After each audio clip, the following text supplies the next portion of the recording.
Mic check, mic check. Welcome to the Second Half Podcast. I'm your host, Jabari Saunders, and we are right here down in Las Vegas with the NBA Retired Players Association, shooting here at the Fontainebleau Resort Club. Now, none other than my man sitting to the right of me, the Junkyard Dog himself. That's a low bar. That's a low bar. That's a low bar. Low volume because we don't want to shake it up too much. Hey, listen, I'm all about the bars, especially being a Q myself, so I'll definitely be there. You know what time it is, brother. We barking all the way down the street and back up. Well, man. So, look, dog. So, getting right into it. Where are you from? So, born and raised, born in Washington D.C. Grew up in the suburbs of Maryland. Okay. Started, playing basketball at a very young age. My dad bought me a Dr. J basketball slam dunk hoop. The hoop. Me and my brother, he's a year older, so we were almost like twins. Yeah. Going at it. So I had offense and defense working, in my favor. Yep. From an early age. Early age. So tell me this, because this is always a question I love to hear. Who was the one that put the ball in your hands? Oh, definitely my dad. Yeah. Dad and mom, man. They were both played basketball in high school. And they were athletes. Yeah. And so my mom, after school, she gravitated more towards softball. Okay. But my dad, he was basketball. So as a family, we would go to my mom's softball games, but then we'd be looking for the basketball court. Yep. As kids and my dad. So that's who put the ball in my hands early, and we just loved it. Loved it, of course. Basketball then became your the true sport that really you wanted to follow through with. Yeah. Now, did you play any like AAU ball or any summer ball? Because that was during the time when it was. Yeah, back in the day, it wasn't any AAU. It was just sort of getting started.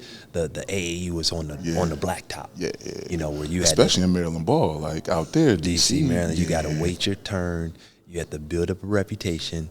The older fellas got to let you play. And the only reason why they're going to let you play is because you're going to help them win. Yeah. And because if you lose, there's a 2-hour wait. Yeah. That was AAU ball. It was a 2-hour wait, and you didn't have, and you basically, you wasn't going to play because basically all the good players are going to be done in 2 hours. Exactly. Of course. So playing in that area, you got so many different names, especially even the ones that's coming up now. Who was kind of those OGs that you had to kind of sit behind and wait for your turn to play? During that time, I'd say the most influential on my career was Len Bias. Wow. And he was a figure, that it was like untouchable. The people that I was waiting behind were people like Alonzo Mourning. Okay. Patrick, it was just sort of that age where you're learning about the game and people, so you knew about Patrick Ewing. Yeah. And you're following Georgetown versus Virginia with Ralph Sampson. Yeah. Like, you're like, this is, but you're young, so they're like colossal giants. Yeah. Then as you get a little older, then you're like, hold on, okay, Alonzo, am I on that level yet? Yeah. No. But in your mind, you're in the conversation. You're in the conversation. Yeah. You're trying to get closer. So, that's where my basketball prowess was beginning. It was like Georgetown was on the serious pedestal with Coach Thompson and all that he was bringing with those Hoyas. And then you had the Maryland side of things, Len Bias, Walt Williams. So Walt Williams was like, I got to pattern my game after Walt. Okay. Walt had that smooth jumper, crossover, the high socks, and I was more of a high socks DC guy. Yep. Being from the area, Yep. Moochie Norris, myself, all the top, not only big guards but guards wore high socks. That was a rite of passage to let people know the crossover and the handles is right. Gotcha. And so, that's what. Yeah. In that space, you knew that you had the high socks on. You knew he was that dude. You knew you had to give him respect. It was no question. No joke. You wearing high socks on the blacktop. Let's get busy. Wow. So okay, the blacktop. And the losers pull the socks down. Losers pull your socks down. You don't even know why you got them socks on. I don't know what you thought you was representing, but that ain't it. That ain't it. So you went from the blacktop, then. You started to choose which schools were kind of in your or to navigate and say, okay, this is where I'm headed to, or what was that process like for you navigating the college experience? Well, see, the recruiting experience. I was blessed in a way, man. I had zero recruitment. Really? I had not one scholarship offer. And so when I graduated from high school, Magruder High School, Yep. I got honorable mention, and then I grew 7 inches. And then you hit the growth spurt.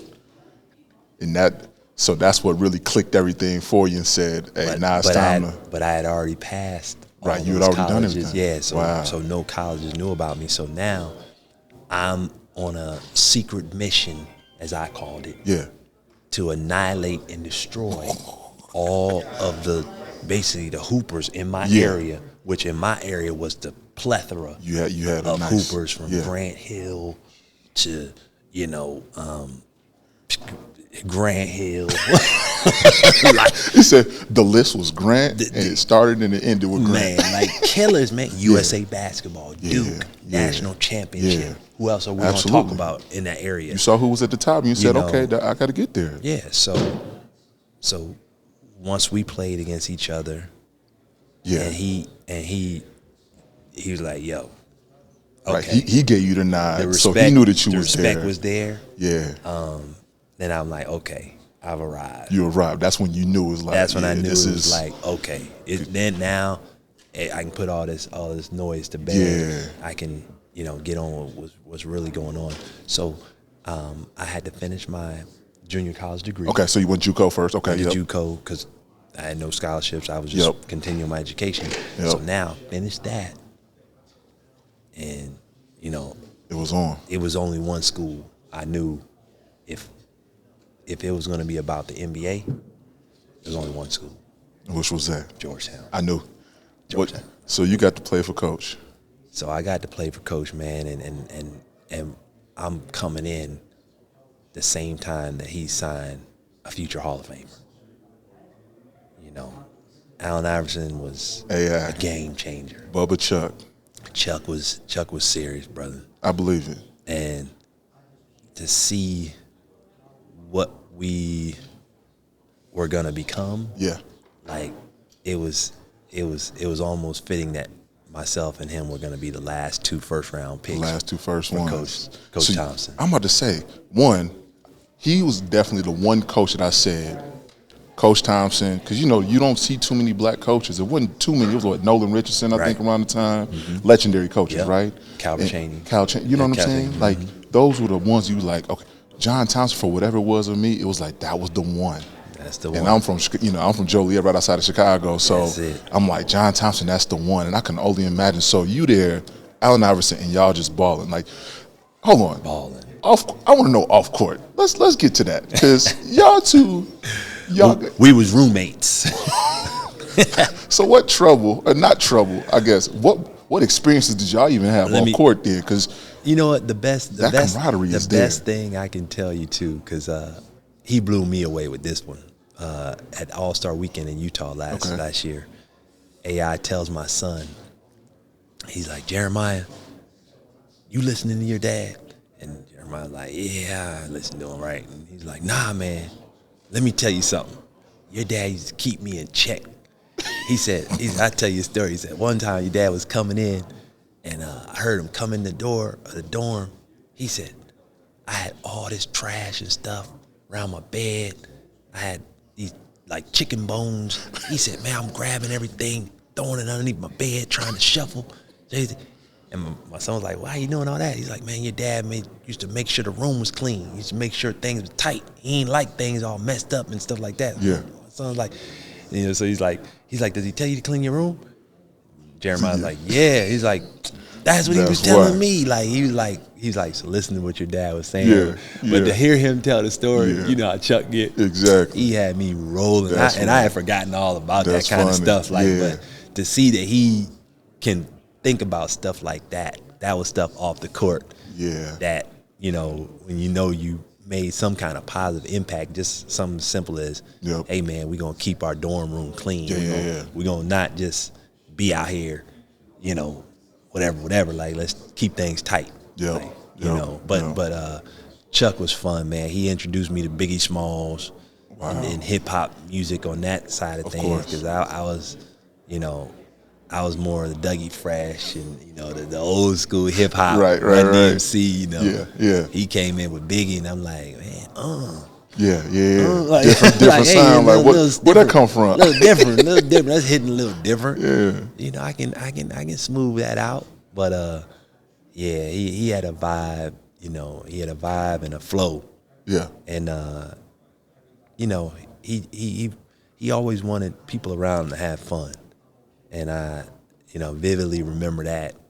And just, you know, and then when it's time to hoop, man, It's time to hoop. ain't no one greater to have on your team, you know.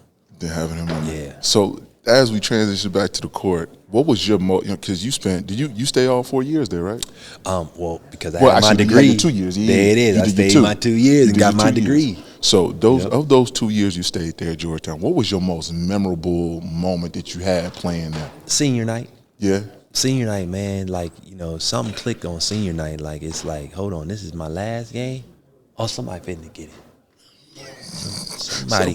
I'm sorry, who we playing? Yep. Oh, they finna get it. Yeah. You know, because I had great games and player to games and different things, but, you know, something about that game, I was just like, and, you know, you could feel it because, like, Chuck, like, Rome, you need to go at him. Yeah, you know? And, you know, shout out to Adrian Griffin. Where the camera is. Shout out to Adrian Griffin. You know, he had to kiss Earth that night. Yeah, it was one of those. You know, it was one of them, came down one time, hit him with the whoop whoop. And the hand went down. Ooh. And I was at the rim. Oh, man. Get that on camera. It was ugly. Somebody got the photo, I'm still trying to find that game.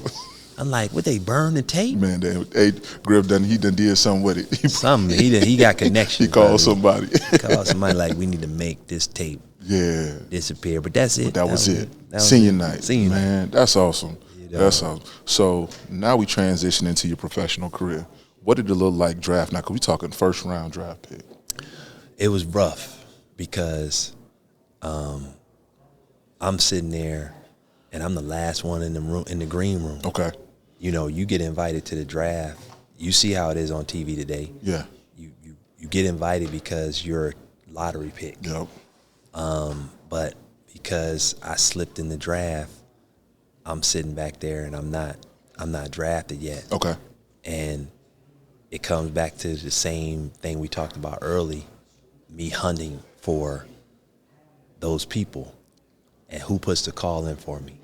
Grant Hill. Oh, Grant. Wow. Oh, yeah. Wow. Oh, yeah. My dog to this day.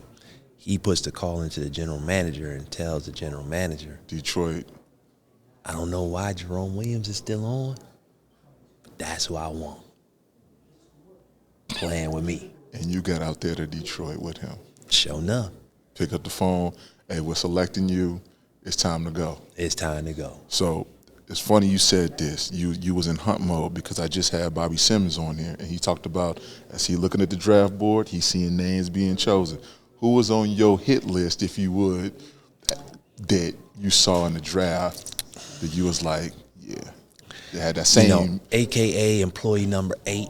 Ooh, Twine. I get buckets. You know who he is, Chicago's finest. Ooh, Twine. Mr. Antoine Walker himself. Yeah. Oh my goodness, Yeah. he was drafted number 7, Boston Celtics. They talked about, hey, we're looking to draft you at number 7. Okay. They chose And Antoine. they went in. Okay. So, you know, we can just start right there. That's the one. That's the one. Now, there could have been some others, Okay. but no. It was just the one. Because that was. Twan, he comes with that Chicago gab. Oh, of course. You know, he coming with, I'm going to give you buckets, plus I'm going to talk to you the whole time. Yeah. Now, everybody knows I'm the dog. I don't talk. I just get busy. You just show your work out there. But they always have a saying, let sleeping dogs lie. Don't wake them up.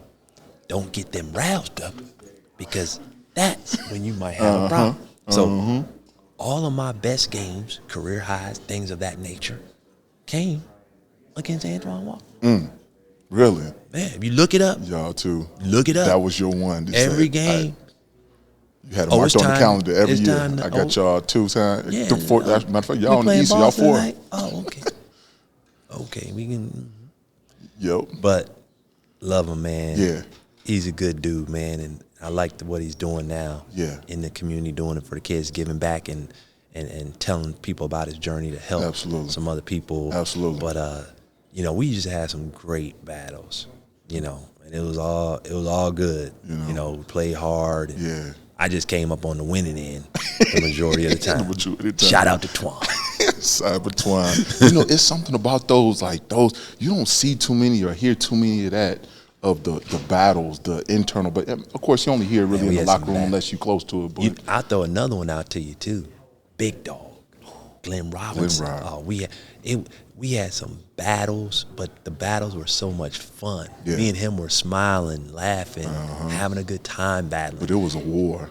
It was a war, and we had the whole Junkyard Dog and Big Dog thing going, and when we're in his arena, they're playing the same music after he scores that they play for me in Detroit. Right. When I score or do something, man. So we just laughing with each other. Like, you gonna hear my music tonight, you know, this stuff. It was just so much fun, man. I love it. Big Dog was great though, because again, high socks. Yep. Hooping. Yep. Balling, athletic.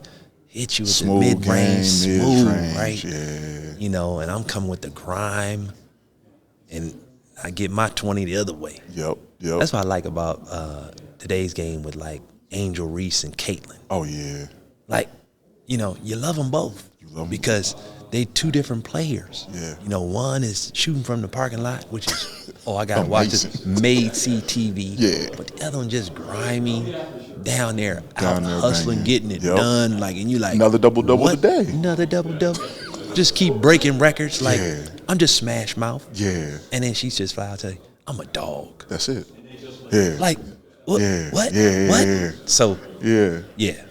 Let me ask you this: who gave you the nickname Junkyard Dog? Come on now, Rick Mahorn and Grant Long. Really? Yep, the Dog Masters. They just said, listen. Yeah, and you know what, teammates, man, they do so much for you. Yep. Because they were trying to encourage the coach to get me off the bench. Yep. And he wouldn't. Doug Collins, you know, Doug Collins didn't really play rookies too much. Okay. At the time, but he put me in the game. And he said he unchained the dog from the bench. He unchained the dog. It's a Junkyard Dog, you know. He didn't let him out the yard. Yeah. I was out there wreaking havoc. So that's well, that was your role. It stuck. You knew what it was. It stuck. Yeah, like, bro, I'm out here to kill. I'm coming from Georgetown. Yeah. I'm coming from Hoya Paranoia. Yeah. I'm coming from AI, Bubba Chuck, JYD, two-man press. Yeah. Because they used to have me at the front. Really? And had Allen at the back. And bro, when I tell you, I'm making him make a tough pass, and he picking that thing off, and coming in and dunking. And we gone. Yeah, that's wild. Ridiculous. That's wild. That's wild. So I get to Detroit. They nicknamed me the Junkyard Dog. They got you. It stuck. So how many years did you end up staying in the league? So you was in Detroit first. You was 9 years total. Toronto, get with Vince Carter. Then I go to Jamal Crawford. And Eddie Curry and Tyson Chandler in Chicago. Then I go to New York with Stephon Marbury, Jamal Crawford. I mean, Goon Squad, Allen Houston. I mean, you had number dogs. You was playing. You was going. I'm about to say city to city. It city didn't matter. To city, and who won it? And I'm in them nice cities too. Yeah, you wouldn't. I love like Toronto. culture wise, and then like money wise. Detroit culture, Chicago money, Toronto money, New York culture, money, dominance. And you think about just the basketball that comes around with it anyway. Correct. Detroit, Chicago, New York. What, boy? we got it going. You know exactly. Yeah. So now 9 years comes, and I'm sure it came by quick. Gone. In an instant. You take the shoes off for the last time. What was that kind of mental unlock for you? You was like, okay, what did you end up doing next for you? So, I took the shoes off, but I ain't had to put them on the shelf. So teams were still calling me. Okay. You know, the first thing I did was turn down the Lakers $25 million. Play with Kobe. Turned it down? So when you say take off the shoes, offline. When you say take off the shoes, I mean that was just one offer. Yeah. The Raptors offered me, Milwaukee Bucks offered me. I had all these multiple offers, and for multiple years after I got finished, taking off the shoes. Right. So just for all the people watching at home, this podcast, I took the shoes off, but they actually still sitting right beside me because I still get busy. Yeah. Mm-hmm. I got you. So yeah, I took them off, and it came with, multiple offers to join front offices, including the Lakers, including the Knicks, including the Raptors. I took the TV angle, worked for MSG, started my own TV show, Make It Hot, automotive industry, did a lot, makeovers with cars. And then right after that, my first year of retirement, after my first year, I moved out here to Vegas, started the Las Vegas chapter, became a board member for the Legends Retired Chapter, Retired Players Association. Nice. Started doing more for, players trying to give back, and then continue educational programs for kids. Started my Shooting for Peace program. I love that. We've given out over $10 million in scholarships to Oh, HBCUs. Oh, yeah. Yep, we're giving out digital education in African American history, financial literacy, mental health and wellness. Exactly. Yeah. So I saw a purpose in, doing those things. Yeah. I coached Finley Prep, so I was helping other pros become pros. Kelly Oubre still in the league. Dylan Brooks still in the league. Okay, so these are guys. O'Shea Brissett just got his first NBA championship with Boston Celtics. These are my players as I'm coaching, trying to get them to the next level. So huge shout out to them. And was an NBA global ambassador working for the league, going to Africa, going to Asia, going to South America, doing things around the league to help grow the game. And then to get a call from none other than Ice Cube talking to me about this big three thing. So then what did I do? Bring the shoes back. Right. Dusted them things. Okay. And I'm on the court with Corey Maggette, Katino Mobley. Oh, man. I mean, we had a goon squad. Y'all sure did. It was fun. So we came up short. We had injuries, Corey and Kat. First year, still made the playoffs. I led the team in points, rebounds, scoring, averaged 20 a game. I'm just saying, took the shoes back off. Yeah, they still just set them down. You know what I mean? Just set them back down. Yeah. And then next year, helped coach the team to a championship with Nancy Lieberman. With Nancy, yes. Boom. Then I became the president of the Young Three, which is up and coming now. Up and coming, and started to work the league. Made an investment in Big Three, and really just tried to grow the game. And became one of the founding fathers of professional 3-on-3. Yeah. Because I played in the first league and negotiated with myself and Chauncey Billups. Negotiated to get 8.5% of the league ownership. Oh, wow. Of the Big Three and any profit moving forward. That's how y'all operate. And I was doing it from a business standpoint and just looking at, where we stand as players with the current NBA, where we could be standing as players, and making sure legacy people like Dr. J, Iceman, George Gervin, Charles Oakley, Rick Mahorn, all these people that are in the Big Three and making it into what it is today, wanted to make sure that they had some equity. They got something. Behind. I love that. So we're all in the co-captains and the captains and the original coaches are in the founding fathers of the Big Three, professional 3-on-3. So I'm very happy about that. And this year it was the first year I wasn't the president of the Young Three. They're moving in a different direction, but I 100% support them and what they're doing. Shout out to Cube and Jeff Quatnitz, but at the end of the day, we're here. We got something that we don't have in the NBA, which is part ownership. Yep. No, that's awesome. You said so many outstanding things. One, congratulations, dog, because not a lot of people, this is the conversation. This is what needs to be shared about. There is life and beyond. There's opportunities out here. You talked about you've gone around the world. You are helping advance the game through the youth, through 3-on-3, which is an Olympic sport now. You know what I'm saying? Like Olympics coming up in Paris.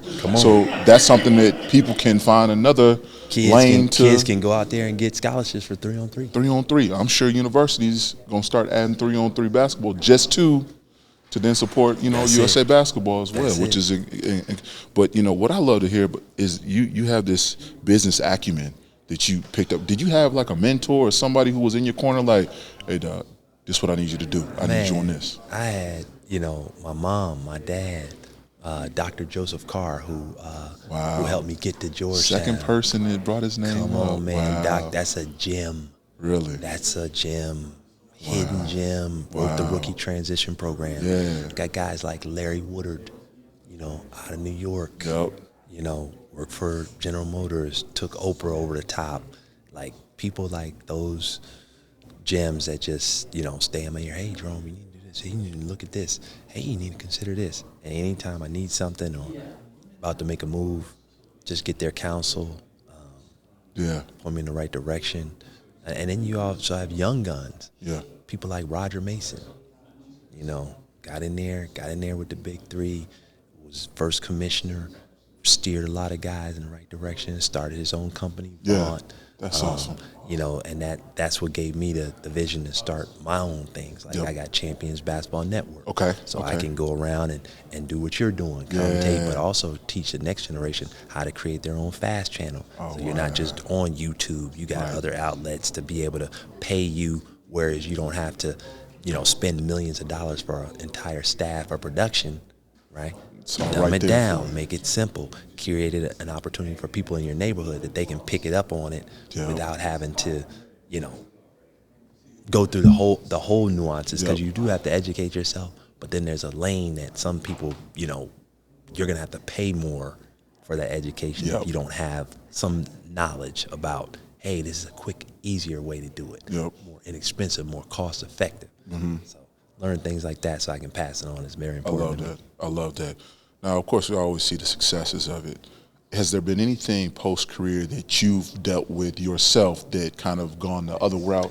Oh, absolutely. You know, every investment doesn't always turn out the way you want it. You know, there's going to be a lot of more misses than hits.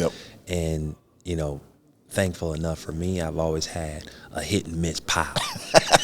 you don't hit and miss with the bag. Right. You hit and miss with the pile that's for the hit and miss. You know, so I created a hit and miss pile, and that pile depleted. Okay. You know, but some of the things are still in action, like the investment in Big Three is still in action. It's not totally missed, but it ain't hit yet. Exactly. So we're just waiting on it, you know, waiting on it. You know, and then there's some others that I've done the same thing with, but it's always been centered around things that I'm loving and I'm passionate about, whether that's entertainment, whether that's technology. I have a company called IP Fama, intellectual property, IP, for athletes, made by athletes, Fama. Wow. And that is for the NIL. That space is huge. Straight to help kids with their NIL scores. We have what is called an intellectual property score. To give these kids a rating system that's based on, you know, their merit, their athletics, the sport they choose, the zip code they're in. You know, because, you know, every basketball is not the same. Basketball in D.C. is different from basketball in Idaho. You're absolutely right. You know, volleyball in California is different than volleyball in, you know, Wyoming. That's just a fact. That's fact.